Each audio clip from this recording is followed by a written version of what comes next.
Well, thank you very much for joining us, and we're sorry there was a slight delay.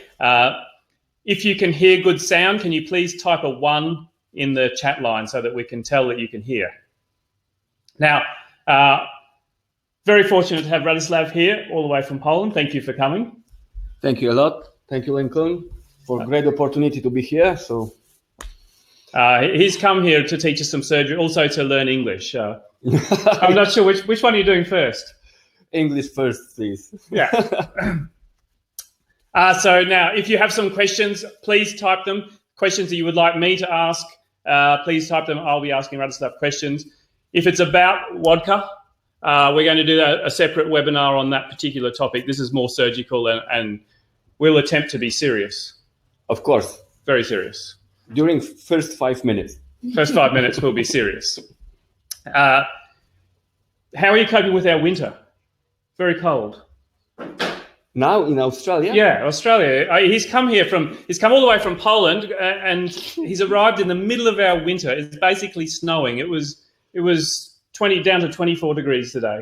Yeah, today is like a summer in Poland, so I was surprised that it's very hot here. But Lincoln pushed me to understand that this is the winter. It's the winter. It's the winter. You can tell it's pleasant. Now we're on to some serious topics. I went to a course run by Radoslaw in Poland last year, and that single course has probably done more to improve the outcome of my bone grafting and soft tissue grafting. So some of those concepts we'll talk about tonight, some things to make things, some ways to make surgery more predictable. But I did have one question that came through from Najia in Pakistan. I'll have to look it up because I forget. Here we go. She's asking about your most famous thing, which is the latex glove. Okay. I think it's when you put the latex glove over the surgery, not when you pull it over your head. So the latex glove technique you invented, what post-op instructions do you prescribe after securing the socket with the glove? This is exactly same instructions after every surgery, not only after glove technique. And the best solution would be that we close patient alone and nutrite him to the veins, not by the mouth. But yeah, so no eating, just no eating. All food through the veins.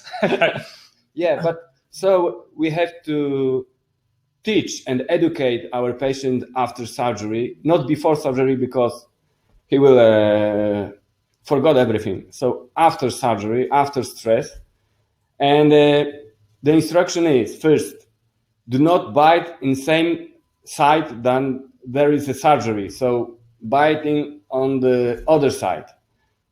Raising the mouth, not like this, without pressure, but maybe like this. Do not use the brush and do not use the water irrigators, because every of them can damage the surgery site. And that's why I'm asking my patients and invite them for first control visit on the second day after surgery, so after 48 hours after surgery. And that's why, because why in 48 hours? Because this is the time where the first stage of healing has stopped. The first stage is the inflammation. And this is the moment, this is the last moment that we can fix something. One suture, second suture, we can change the sutures. After that moment, we can't do this without predictable effects. So on that visit control, I'm brushing the teeth of the patient. And I'm still asking him to not touch that place. This is the holy place. Do not touch it.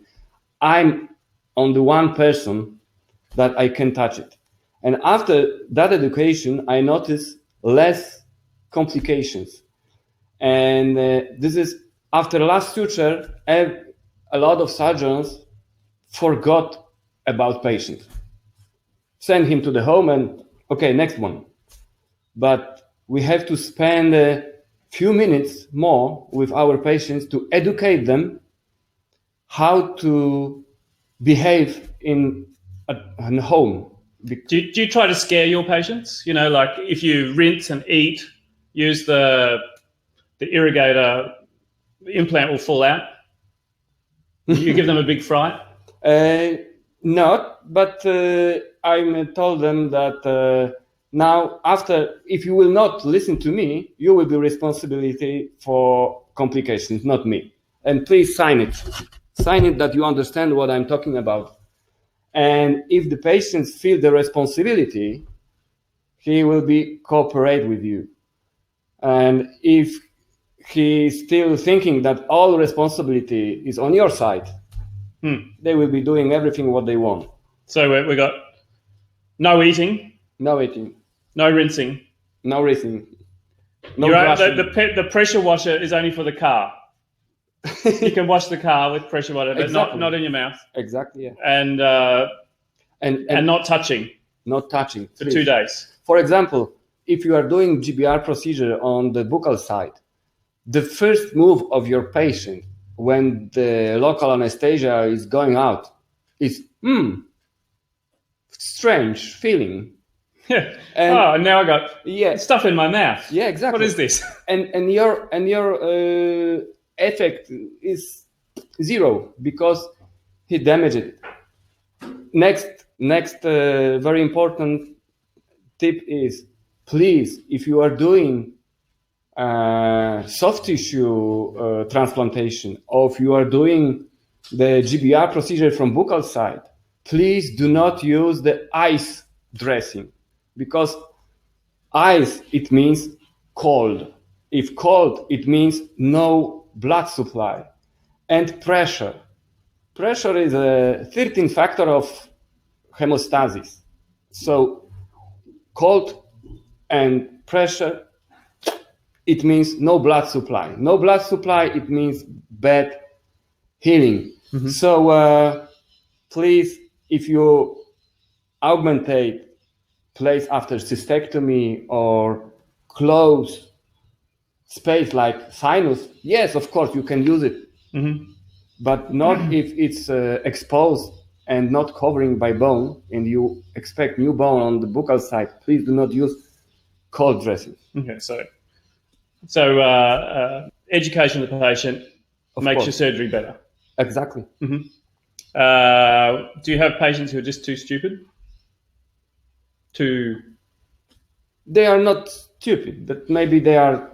He's very polite. He's a gentleman. See? They are under stress. They are not professionalists, and this is bad thing. They are more able to listen to uncle, grandma than doctor. This is the problem. Yeah. Wow. So you have to change this during this short education, mm-hmm. and you are the one person. On your post-operative form, do you say, don't listen to uncles? No, but I have to. I have to. So there's our tip. Don't listen to uncles or aunties. Okay, we'll look at another question. This is from Alexis Lowe. What's the maximum safe distance posterior to the third molar that you can incise? What excise? I think she wants to cut behind the third molar. Oh, it's a good question, and it's hard to explain by words without patients or without pictures. But very good questions. First, you have to imagine what muscles are there and what spaces are there, because there is a very straight and easy way for inflammation and bacteria to the lateral wall of the throat. It's the first problem. Second problem is, please do not damage the muscles, especially muscles which are lower, lift up the mandible. And if you cut or hurt the muscle, you can expect bleeding, and the bleeding nearby throat is dangerous. and swelling. And swelling nearby throat is dangerous too. Mm-hmm. So you have to put your finger, that finger, and you can feel on the external, you can feel the musculus masseter, and nearby middle line, the pterygoid muscle. So pterygoid palatal muscle, yeah. And if you put the finger between them, you can feel the bone. And that bone is a medial border of branch of mandibula. And this is the place when you can cut. But first, you have to be sure that your blade is new one. If that blade was cutting with contact with bone, we have to change the blade. This is the first rule. Second rule is, please, first put a lot of injection in that place for better turgor, and the mucosa will go far away from the muscles. So there is a safe space for your blade to cut the mucosa only without muscles. And if you cut the mucosa only, after that you can take the scissors and put it inside, close scissors, and open it. Mm-hmm. Go deeper and open it. Mm-hmm. So you will never ever hurt the muscles. And when you see the periosteum, then you cut periosteum only. And there is a special hook for that place, especially place behind the retromolar triangle. This is a hook with two branches, and the mandibula go between them and up. And this is especially technique for impacted tooth, not in corpus of mandibula, but in branch of mandibula. Mm-hmm. But in my opinion is, please do not do this at home. Okay. So I think we had the swelling could kill you, the bleeding could kill you, and the bacteria could kill you. Yeah, exactly. But this slow killing. So okay. You I think there's a song, Killing Me Softly. If even you are the best surgeon on the world, you always can educate your patients that there will be dangerous symptoms. First, you have to take phone from your patient. It's not necessary what the hour is, maybe 2 a.m., but you have to be still contact with your patient. And if you are not in contact, educate him, please make the phone to the emergency. If you got problem with breathing, please do not wait for me. Just call for the emergency and go there.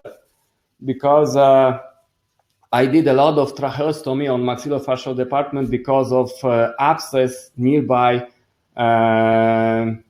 wisdom teeth. So tracheostomy, not part of the course? Not part of the course, yeah.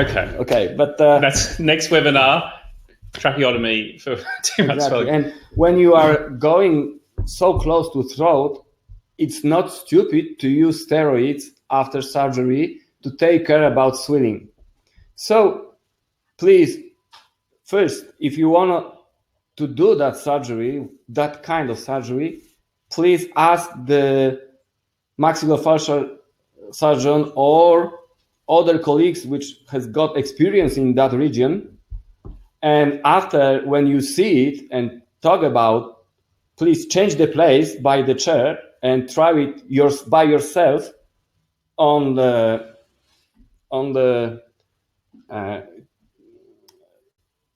taking care of the master, and after that you can try it in your office. And this is the best way of education for the surgeon, I think. Not only books, YouTube, and from the other master by chair. This is the best education. Okay, so go and watch someone do it, and then try it yourself under supervision. Exactly. And don't kill the patient. And the next one, you have to understand what kind of complication can be after your surgery. And you have to educate not only surgery technique, but how to fight with complications too. Mm-hmm. So I think that comes to what we were talking about the other day. Yesterday we were talking about some of Rado's training, and most people in dentistry who do the sort of grafting and soft tissue work that you do come from more of a periodontal or general dentistry background. And we always like to make a joke that maxillofacial surgeons don't look after the gums. Yeah. Yeah, they are doing bigger surgery, you know what I mean. So the gums is not the key for them. This is not the most important factor. So if I was working in maxillofacial department 12 years, but fortunately 8 years on periodontal department on university.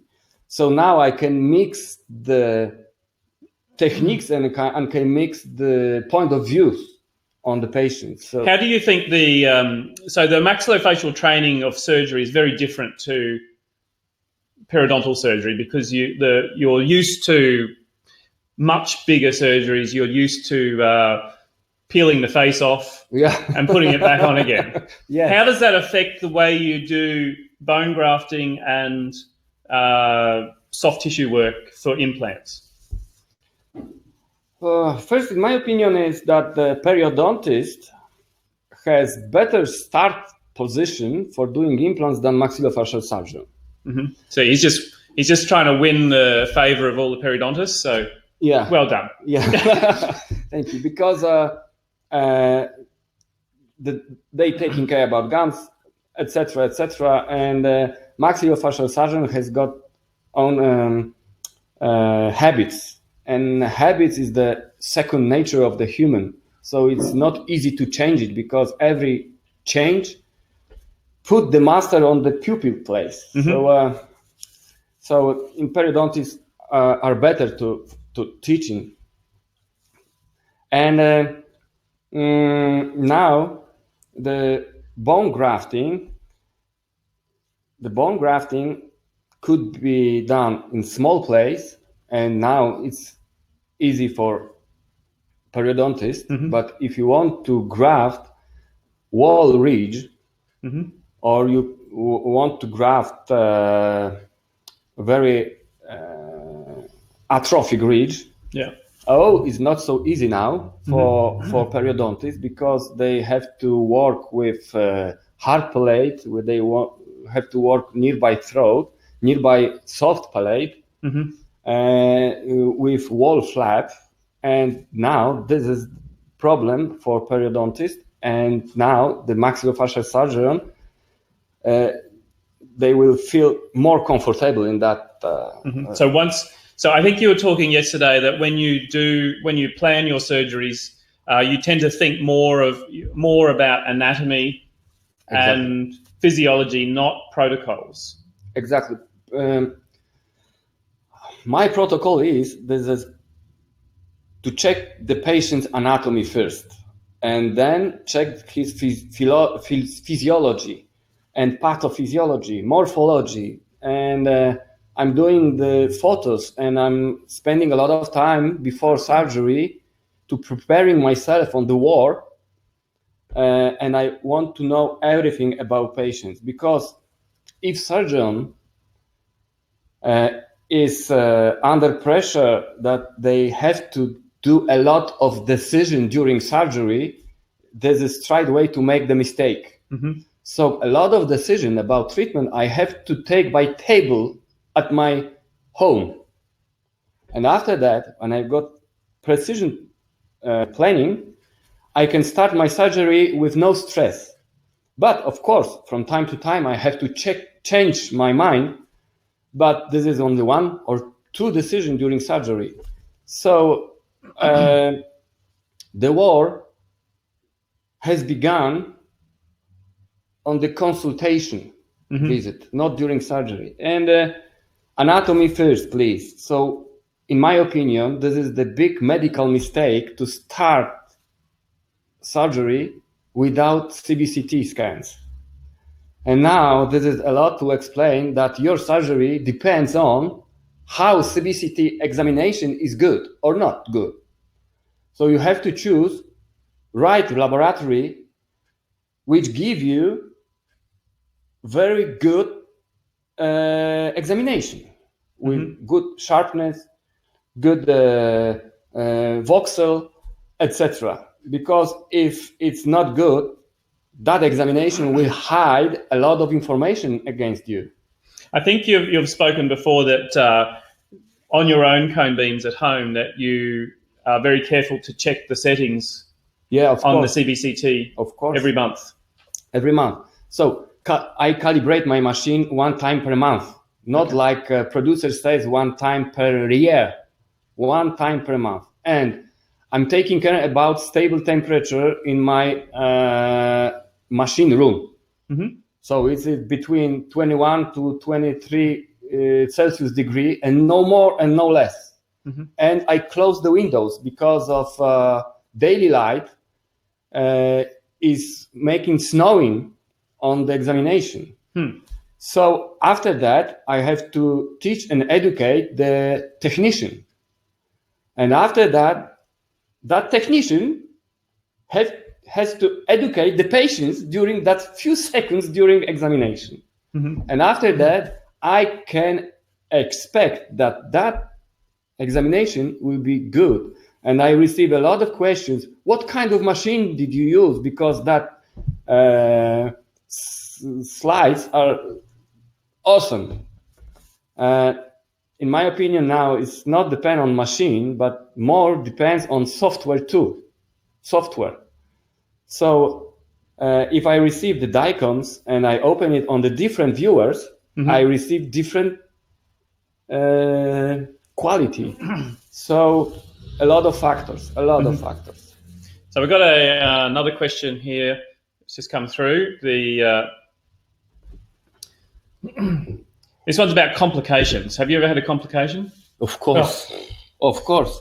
So it says here, if you could teach, if there's one thing you could teach all dentists to minimize the number of complications, other than to refer, what would it be? Or to not do anything? Okay, the general rule is start thinking, not repeating.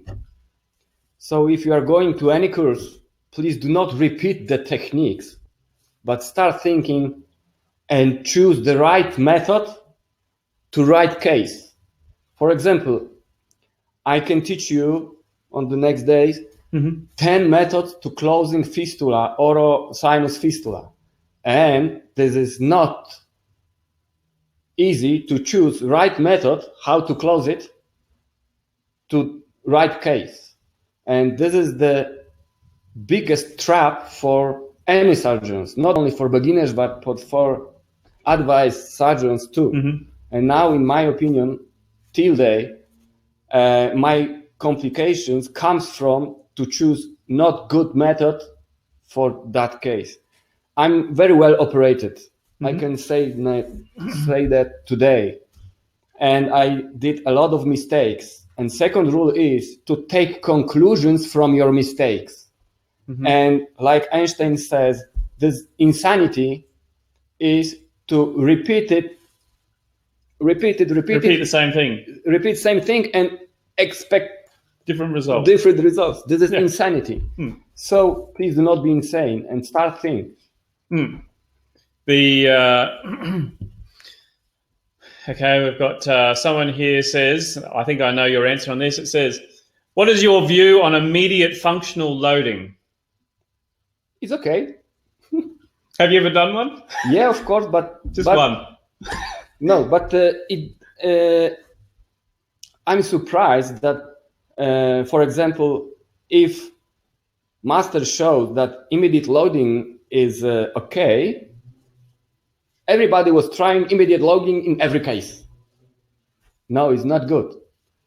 I repeat it again. Choose right method to right case. And there is a lot of factors that they allow you to made the immediate loading. If there is not, and if that factors are not in that case, please stop. And in my opinion, if you are beginner or you are intermediate, for example, choose easier case for immediate loading first. For example, if big ridge without simultaneous extraction and everything is correct, morphology of the tissue are correct, and this is not in an aesthetic zone. And do you think that the difficulty is that when you're not experienced, you can't tell what's a good case? Yes, this is difficult. Yeah. So once you've got as much experience as Radoslaw, you will know which cases not to do. So there's yeah, it's a problem. Yeah, it's a problem. Someone here said, approximately 1 year ago, you started work on an atlas. How's it going? He wants to buy it. Yeah, he says he'll pay double. Oh, mama mia!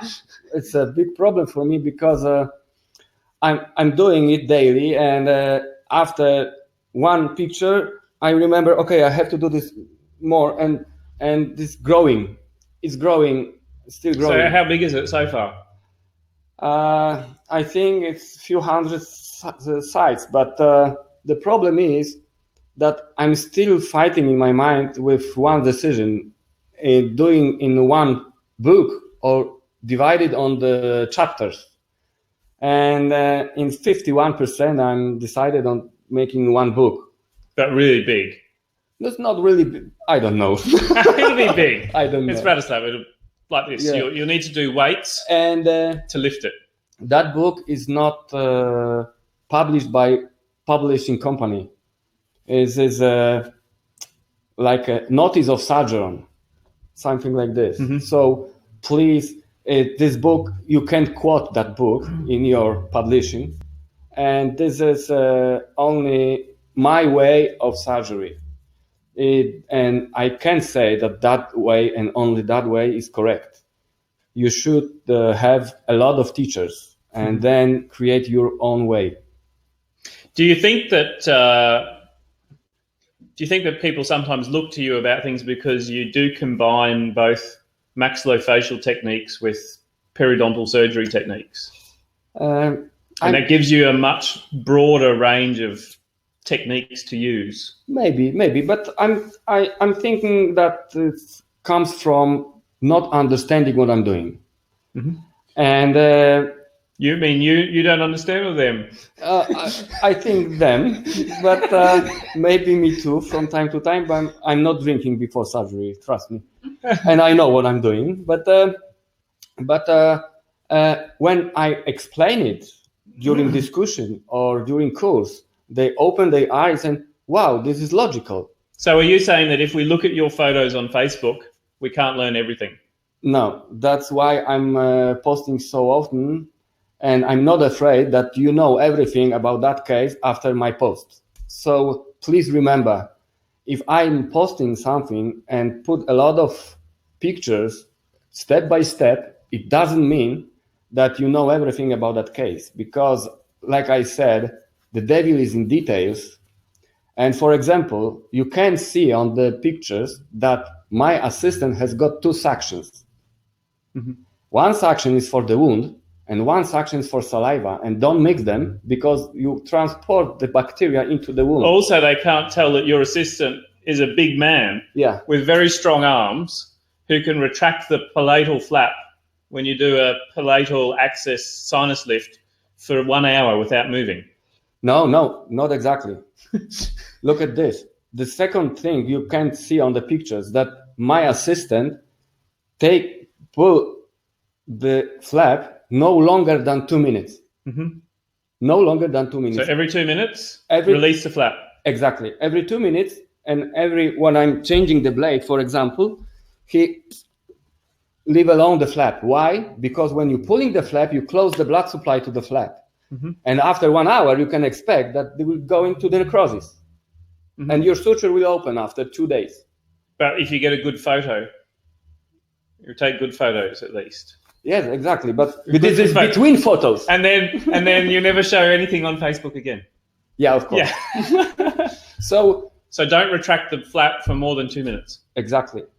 And after that, everybody asked me, why you are not using PRF, you are not using steroid, and how you can explain good healing after that? Because I've got the big respect to the tissues, and that respect you can find between pictures, not on pictures. So I'm not afraid to show my work, because this is maybe 10% of the success. Here's a question from Fung Phe Lim. I think he lives in Singapore. He said he would like to know about your technique to increase width and height of the ridge splitting of the ridge, where you invert the bone. Yeah. So I think if you just tell him how to do it in 3 simple sentences. 3 simple sentences. Okay, the 3 simple sentences is to cut, reverse, and suture. It's very easy. It's very easy. But be serious, please, because it's a serious question. It's not in every splitting technique, or in every transplantation technique, in every bone regeneration, on soft tissue regeneration and augmentation technique, there are 2 general rules. First rule is your added bone or added soft tissue, your graft, should not move, any move. So stability is the key for the good healing, stability. And second rule is good adjacency, because if there is a good adjacency, flap to flap, flap to graft, etc., the nutrition comes from good adjacency. The vessels will grow into this because there is a good adjacency. So if you don't care about that 2 rules, you put yourself in complications. So stability and adherence. Adherence, yes, exactly. Thank you. It sounds better when you say it. Thank you. Yeah. We've got a question here. This is from a fellow in Romania called Bogdan. Have you ever heard of him? Bogdan. Who is that Bogdan? It's my brother from Romania. So Hello, anyone who knows Bogdan, do not party with Bogdan. Okay, if you do party with Bogdan, don't take your phone because you might lose it. If you had to choose one, what is more important, bone or soft tissue? Soft tissue is an issue. So if you will not take care about soft tissue, you will lose the hard tissue. So for example, if young doctor is watching me during surgery, and when I'm starting suturing, he's starting posting something or making SMS, I'm start thinking that he will be not ever surgeon or good surgeon, because the suturing is the most important part as planning. And if you doing well, you graft, surgery, everything, but you are not good in suture, you have to expect complications. So you have to training your suturing and changing your behavior with suturing. And then we will talking about a lot of few hours during our course about suturing and, for example, using tweezers. I'm not using tweezers with teeth. Rat tooth. Rat tooth. It's very bad, because you are making small holes in flap. The small holes are big highways for bacteria. So it's not good. And when I'm taking the flap like this by tweezers. Not close the tweezers on the flap like this. To distance or something like this, to moving, but not closing. When you closing, you crush the cells. You crush the cells. And you can see because your eyes recognize in macro environment. But when you crush it and make disaster in micro environment. So after that, your suture will open after 2 days. Okay. So in my opinion, suturing and soft tissue are the most important thing during your surgery. We got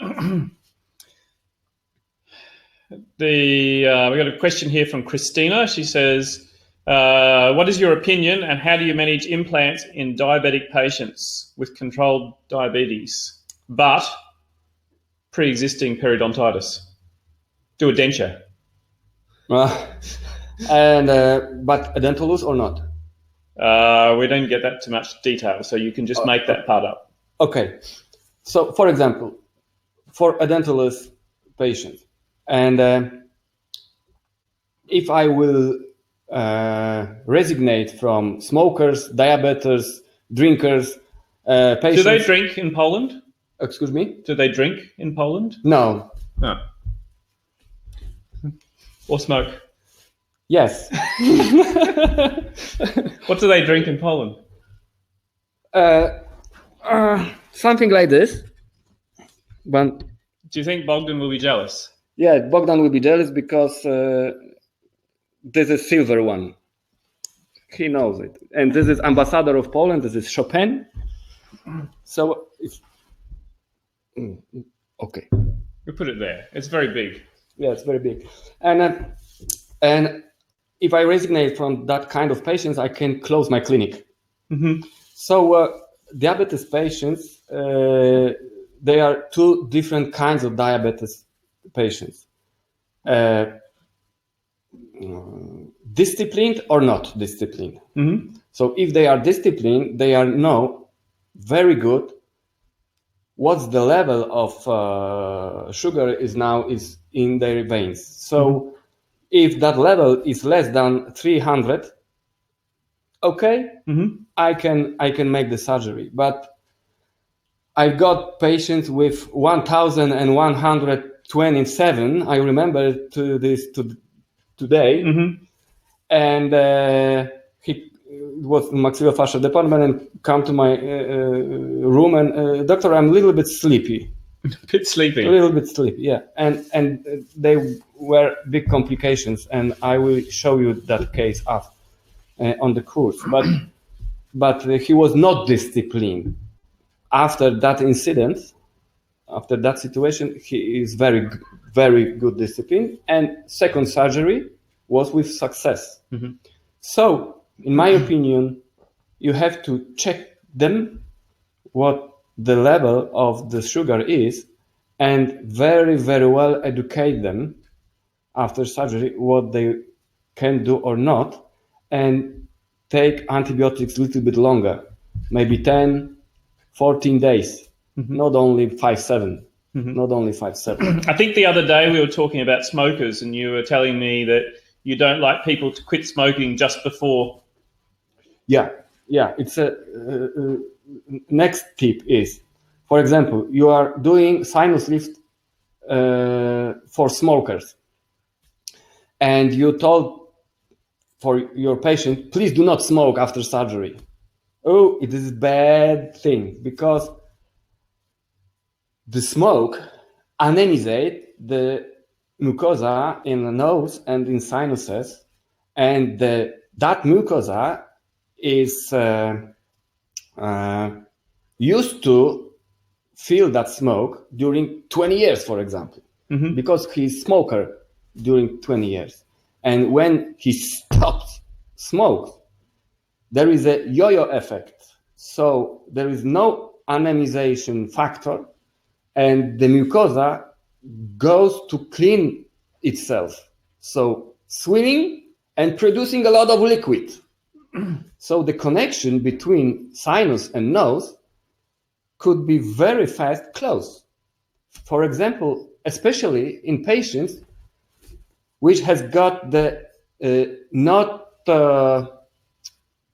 how to say in English, not good connection, not good anatomical connection with nose. It means very long and very thin. And when the mucosa is swelling, it's closing. So after 1 month, we can expect popcorn fistula because of anaerobic infection. So yes, of course, your patient should stop smoking, for example, because of cancer, but after 1 month after surgery or before 1 month after surgery, to not provoke that behavior of the mucosa in short term after your surgery. So first, you have to know everything about anatomy of operating place, physiology, pathophysiology, histology, etc., etc., etc. And then you can choose right method to right patient. Very good. I've got one here, last question, and then we're going to stop. It's it says, with your very tough or unique cases, how do you decide on the treatment? For example, the Vista technique. It says, I just got back from a course that says how important it is to achieve closure, but your screws are placed through soft tissue itself. Okay, that's from Emmanuel, so I don't quite understand the question. Let me just say, I think we were talking about this earlier. When you choose so many different methods, you're not choosing while you're doing the surgery, are you? You're choosing before. Yeah. So it's in the plan. Exactly. And for example, you can see it on the pictures, but I'm talking with patients about his or her expectations. And for example, a lot of men expect good occlusion, phonetic, and maybe aesthetic. But women, exactly different. Aesthetic, phonetic, and it's not necessary to eat.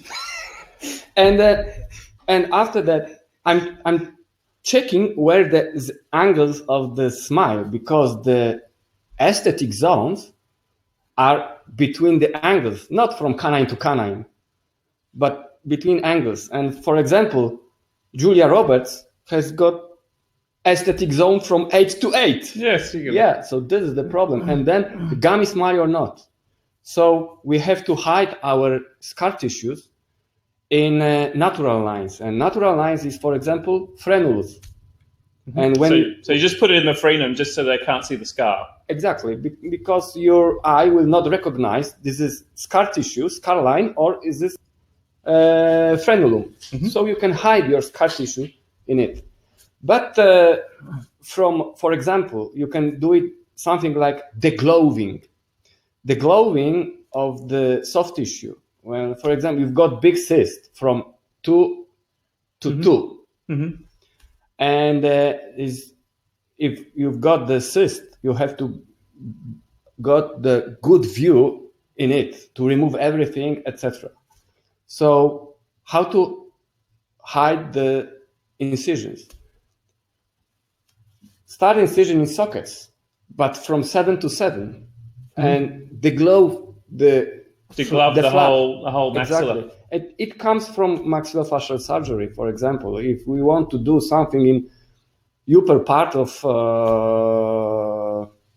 orbita, the incision is here, and the glowing from here and comes from here. And there is that going to be in the course? Not yet. Not yet. But the glowing is one of way how to prepare the flap without scar tissue.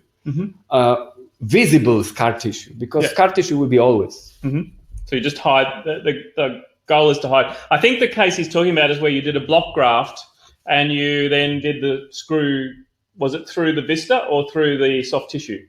No, please do not do that through soft tissue. I did it one time in my life, and it was like in casino. The first time you were lucky. Yeah. But we say in Poland, the stupid has lucky, and I was stupid, and now I'm not repeat that technique put the screw through the soft tissue, because, as I said, that small hole is a highway for bacteria, and that iatrogenic fistula will not close over the head of the screw.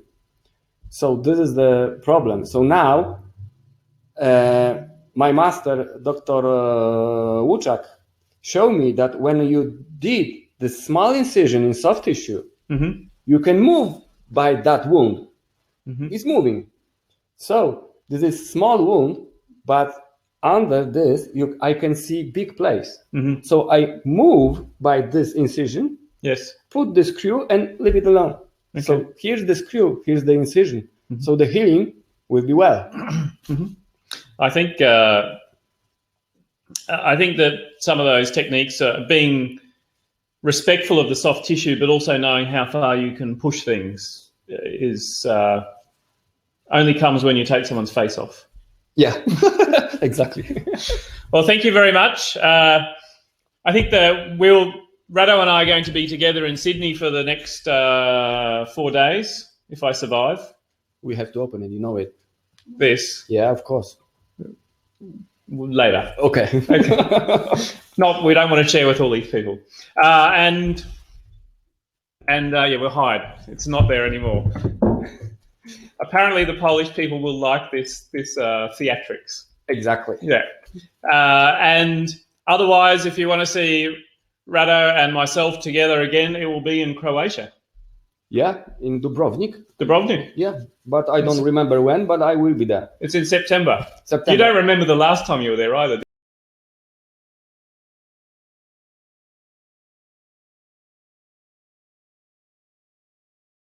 I wake up in the middle of the night and I get a message.